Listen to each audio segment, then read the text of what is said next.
ते काय म्हणतात याला मी फारसं महत्त्व देत नाही। त्यांनी आमच्या भेटीवरती मागच वक्तव्य केलं होतं। ह्याच्यामध्ये मी एकच सांगतो की दोन गोष्टी काल एकत्र केल्या गेल्या की बावनकुळे साहेबांनी आमच्या दोघांची लावलेली बैठक आणि मी धनंजय मुंडे यांना त्यांच्या निवासस्थानी भेटायला गेलो। या दोन गोष्टी एकत्र झाल्या। काल बावनकुळे साहेबांचं त्या बाबतीतलं स्टेटमेंट झालं आणि नंतर मी भेटल्याचं सुद्धा टीव्हीला आलं किंवा लीक केलं गेलं। तर या दोन्हीच्या बाबतीमध्ये माझं असं मत आहे की याच्यामध्ये कुणीतरी अतिशय व्यवस्थित षडयंत्र रचतंय, खेळतंय आणि ते कोण खेळतंय हे सुद्धा मला माहिती आहे। मी माननीय मुख्यमंत्री महोदयांच्या हे कानावरती घालेल आणि हे जे षडयंत्र कोण रचतंय त्यांचा पर्दाफाश मी निश्चितपणे योग्य वेळेवर त्या ठिकाणी करेल। आणि आज मला वाटतं प्रदेशाध्यक्ष आहेत आमचे, प्रदेशाध्यक्षही आज सकाळी व्यवस्थित त्याच्यावरती बोललेत आणि मी धनंजय देशमुख आणि मस्सा जोगकर यांचंही मनापासून आभार मानणार आहे की त्यांनी ठामपणे विश्वास माझ्यावरती दाखवला आहे। आणि जरी धनंजय मुंडेंनी माणुसकी सोडली आमच्या संतोषच्या प्रकरणामध्ये, आमची अपेक्षा अशी होती की संतोषच्या प्रकरणामध्ये त्यांनी भेटायला यायला पाहिजे होतं। ते भेटायला आले नाही, पंकजाताई भेटायला आले नाही, पण आम्ही माणुसकी सोडलेली नाही। माणुसकी म्हणून आम्ही भेटायला गेलो तर त्याच्यामध्ये कुठल्याही प्रकारचं या बाबीवरती चर्चा झाली नाही।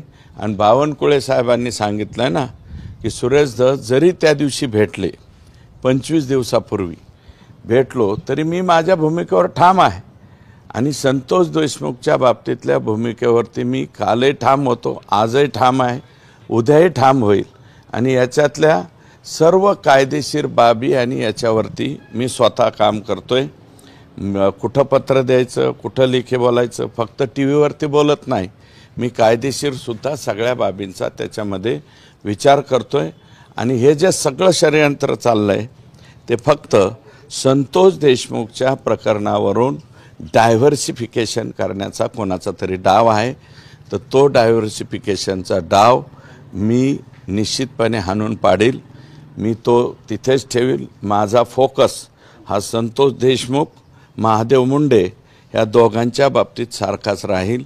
आणि जोपर्यंत संतोष देशमुखच्या, महादेव मुंडेच्या मारेकऱ्याला फाशी होत नाही तोपर्यंत मी याच्यातून मागं हटणार नाही।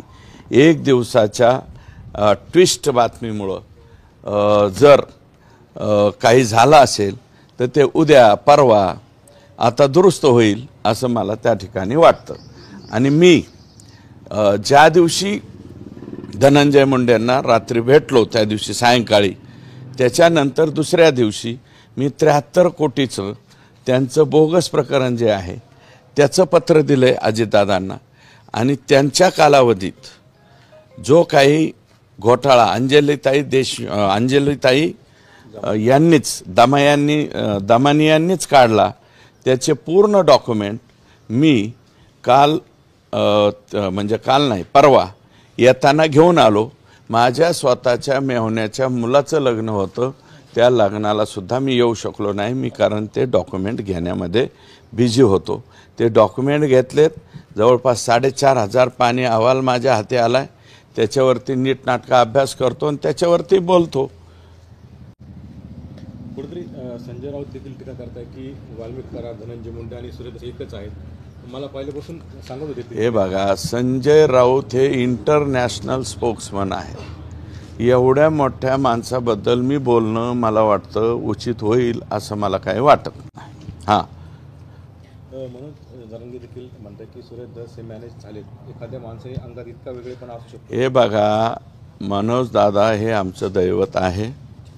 काल तडी तापाडीमध्ये ते जरी काही बोललेले असतील तरी याच्या 1-2 गोष्टी आता सगळ्या बाहेर येतील, त्याच्यानंतर त्यांचा गैरसमज दूर होईल आणि ते सुद्धा माझ्याबरोबरच राहतील। कारण या प्रकरणाच्या बाबतीमध्ये मी कुठेही कमी पडणार नाही याचा विश्वास धनंजय देशमुख, त्यांचे नातेवाईक आणि विशेषतः मस्साजोकर, मी आत्ता सकाळी बाईट ऐकल्यात मस्साजोकरांच्या, त्याच्यामुळं त्यांच्या सगळ्यांचा विश्वास माझ्यावरती आहे आणि मनोजदादांचा सुद्धा विश्वास माझ्यावरतीच राहील. हे 1-2 दिवसाचं प्याल्यातलं वादळ आहे, हे वादळ शमून जाईल. कुठेतरी गुपचूप भेट झाली, म्हणजे सुसंस्कृतपणे तुम्ही म्हणलं की हे पहा, गुपचूप भेटलो कुठं? राज्याचे प्रदेशाध्यक्षांनी मला जेवायला बोलवलं, मला माहीत नव्हतं त्यांना बोलवलं, त्यांनाही बोलवलं, परंतु जे समोर बैठक झाली ते माननीय माझ्या पक्षाचे राज्यातल्या नाही जगातल्या सगळ्यात मोठ्या पक्षाचे प्रदेशाध्यक्ष, त्यांनी बाईट दिला ना. आज क्लिअर कट खुलासा दिला आहे. माझ्या प्रदेशाध्यक्षांनी जर खुलासा दिला असेल की बाबा सुरेश धस त्या दिवशी त्या गोष्टीवर ठाम राहिले, तर मी ठामच आहे ना. त्या दिवशी ठाम आहे ना, आजही ठाम आहे ना, उद्याही ठाम आहे आणि परवाही ठाम आहे. आणि जोपर्यंत हे लोक फाशीवरती जाणार नाही तोपर्यंत ठामच राहणार आहे. आणि मी काय आहे की फक्त टी व्हीवरती येऊन बोलत नाही, मी कागदोपत्रीसुद्धा सगळं काही व्यवस्थितरित्या याच्यामध्ये करतोय. सरकारी वकिलाची नेमणूक असेल, सरकारी वकिलाचं जे पहिल्यांदा PCR, मग MCR, पुन्हा PCR, या सगळ्या बाबीमध्ये मी खोलवरती या केसमध्ये लक्ष देतोय. याची जाण मला वाटतं धनंजयला पण आहे, खिंडकर म्हणून त्यांचे पाहुणे त्यांना आहे आणि मस्साजोगकरांना सुद्धा आहे. आणि मला वाटतं तमाम महाराष्ट्रातल्या जनतेला तुमच्या मनाला जर काही ठेस पोहोचली असेल तर ती मनातनं काढून टाका, कारण या प्रकरणामध्ये शेवटपर्यंत लढा मी हा देणारच आहे. आणि आत्ता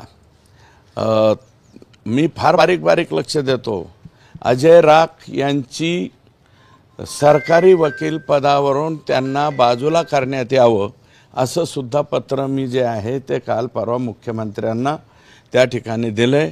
कारण अजय राख यांच्या चिरंजीवांनी वाल्मिक कराड यांच्या वकीलपत्रावर सही केल्याचा पुरावा माझ्याकडे उपलब्ध झालेला आहे. तर मला वाटतं जिल्ह्याचे DG ते आहेत, जिल्ह्याच्या DGंना संपूर्ण जिल्ह्यातले कोणतीही फाईल मागवण्याचा अधिकार आहे आणि त्यांच्यामध्ये नैतिकतेच्या दृष्टिकोनातून त्यांच्या मुलांनी वाल्मिक कराड यांच्या याच्यावरती वकीलपत्रावर सही करायला नको होती, ती सही केलेली आहे. हे दुर्दैव आहे.